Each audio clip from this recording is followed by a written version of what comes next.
আসসালামু আলাইকুম। কবরস্থানের বাহিরে লেখা ছিল, শেষ মঞ্জিল তো তোমার এটাই। আসতে না আসতেই তো জীবনটা কেটে গেল। কি পেলে তুমি এই দুনিয়া থেকে? কিছুই না।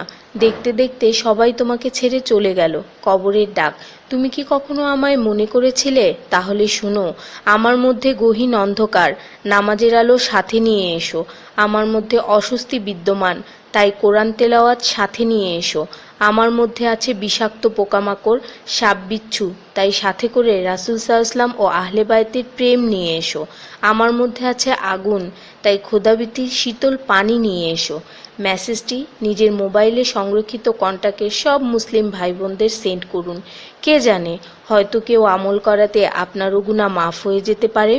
ঈমানের পর যার নামাজ উত্তম তার জীবন উত্তম, যার জীবন উত্তম তার মৃত্যু উত্তম, যার মৃত্যু উত্তম তার কবর উত্তম, যার কবর উত্তম তার আখিরাত উত্তম, যার আখিরাত উত্তম তার জন্য জান্নাত নিশ্চিত।